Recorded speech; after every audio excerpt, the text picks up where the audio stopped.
Hello guys, welcome to the channel. In today's class we will mainly learn what is coagulation of blood.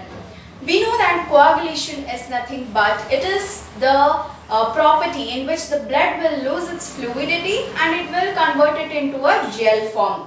That gel form you can see when the blood starts to shed off or when it is stored in a container. Okay, so this is about the coagulation. So, do you know why we require coagulation? When you lose excess of blood from your body, there are chances that you get hypovolemic shock because the volume of blood will be reduced inside the body. When the volume is reduced inside the body, what happens? Your heart cannot pump, it will not give sufficient quantity of blood so that it can pump and send it to all other parts of your body. If blood does not reach to all other parts of your body, then the result is that no organ or tissue will get the oxygen. If no oxygen they will automatically die. So organ damage can happen, tissue damages can happen, and it will lead to several kind of disorders. And even the platelets and all, what will help you all, or any kind of factors in your blood which will help you all to protect against the infections, will all be lost. And we have to know how the coagulation happens, what are the steps under it, so that if we know all these things, we can study the drugs easily or the medicines easily in order to treat the patient if he is suffering with the heavy blood loss. Okay. In this video, we will learn what are the factors involved in the coagulation of the blood. We will also study what are the stages of coagulation. There are mainly 3 stages which we are going to study. So, watch till the end. So, let us start with the chapter.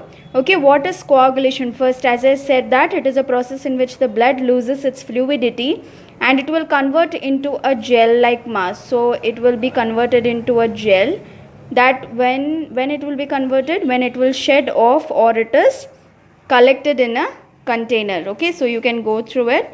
Next is the factors involved in the blood coagulation.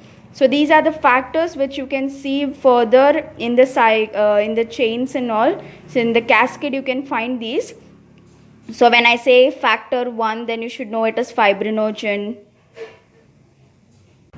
When I say factor 2, you should know it is prothrombin. So how to remember this? I'll tell you all a technique. So first we will move to the sequence, that is 5-4-3 sequence. In first 5, if you remember, that is your first sequence. Second 4, if you remember, then it is your second sequence. And last 3 will be remaining. You can read it, okay?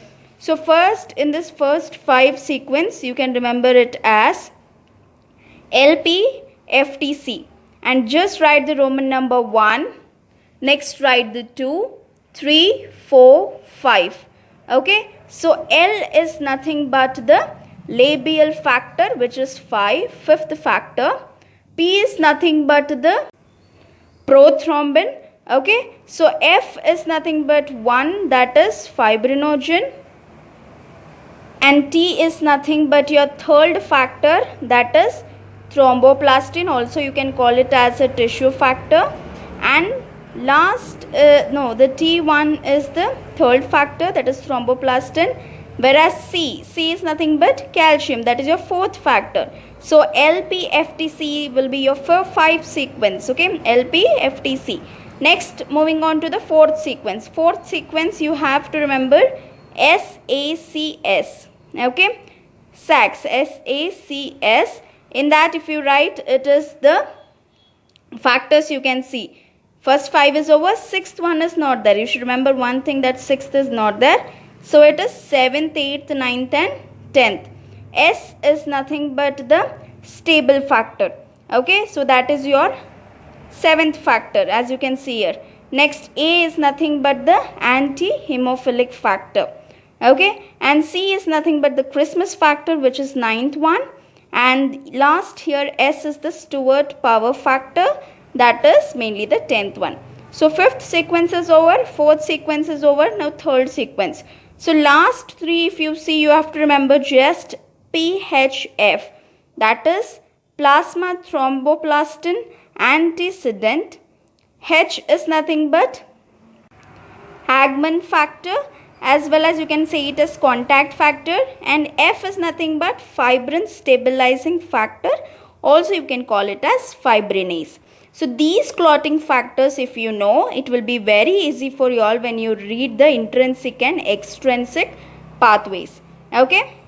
Next, to happen this clotting mechanism, what is the sequence that is following? You have to know it. Okay. So the sequence that is involved in the clot formation, mainly we call it as enzyme cascade theriatus.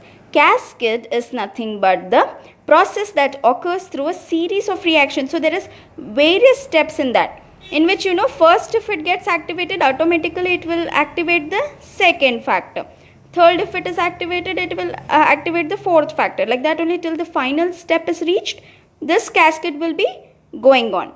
Okay. So enzymes are nothing but proteins here, that is nothing but the clotting factors, which is always present in the proenzyme form, that is inactive proenzyme form.